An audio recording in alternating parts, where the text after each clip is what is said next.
So welcome to Bad Food Blog. This is a quick bread recipe for my bread maker. Now this is an odd one. I've been working on it for a while now and I think I've come up with the perfect recipe, which sounds crazy, but using two different types of flour. This one is a strong malted bread flour, but making a whole malted loaf is kind of too heavy. So what I also have is a wholemeal brown flour, which is a bread flour, a strong brown flour from Sainsbury's, and this works quite well. So I start with 250 grams of each of the flours, because I make a 500 gram loaf. Takes ages to measure up 250 grams. That went 3 grams over, but it's not going to matter that much.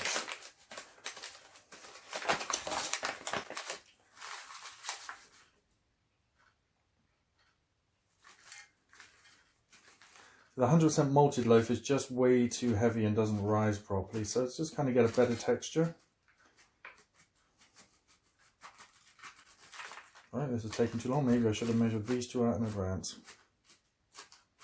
But that's okay. 503 grams, that's good.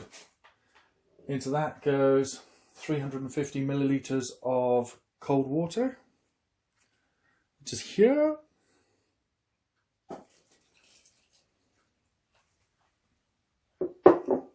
And strangely enough, 1 tablespoon of milk powder.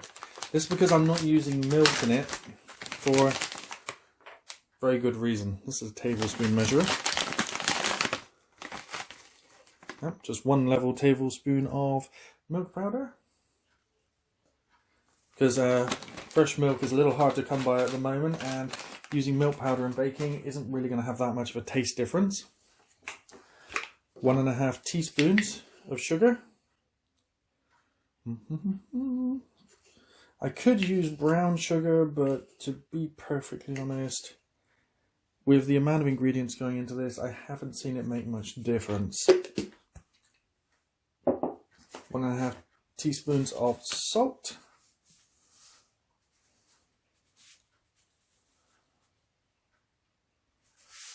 Well, that's 1 and a bit.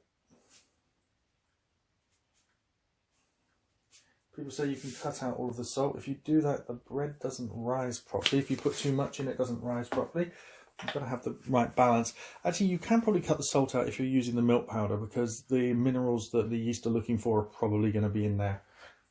And right, the yeast goes in the top of the bread maker, so I won't show you that process, but I will show you once this is fully baked. I put it on the 4-hour cycle because I found that brown bread doesn't do so well, even with the fast yeast, on the 2-hour cycle.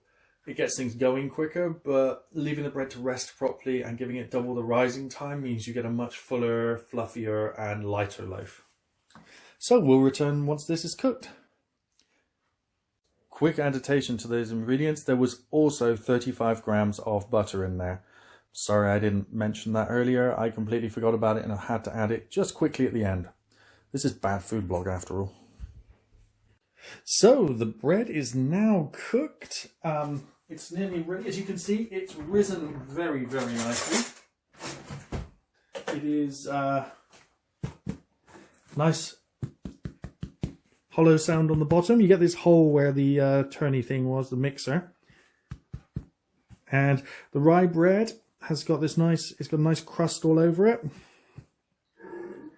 And if we cut into it, you should hear here it's got nice, as it goes for the crust, but the middle of the bread is very soft and fantastic texture. As you can see, I've been experimenting with the different recipes and this is by far my favorite one. And it really does, just that sound just tells you it came out well. It really is a good combination and it's my favorite. And I found that upping the amount of fat in it by 10 grams per loaf was actually giving it a much better chance to rise better. And I don't know why that is. The 25 grams of butter or margarine that's advertised for in the recipe just appeared to be a little too little, and the bread wouldn't rise as far. It would rise maybe up to here, and it just didn't have the, I don't think it had the flexibility to get further. And also, you've also got to add a bit more. I think you've got to always add a tiny bit more oil or a tiny bit more fat when you're dealing with a wholemeal loaf, just because of the way the fibre is going to absorb more of the fat, and it's not going to be there for the elasticity. So it came out quite well. Let's taste it.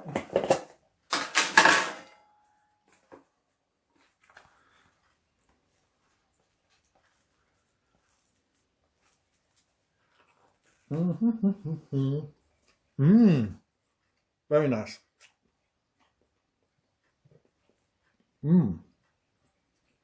Crunchy, wholemealy.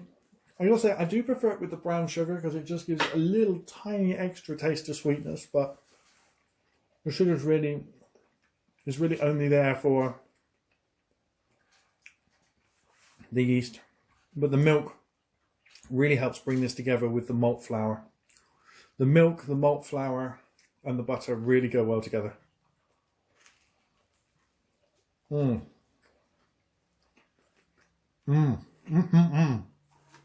This has been Bad Food Blog with a completely healthy, good for you food. Please rate, comment, and subscribe.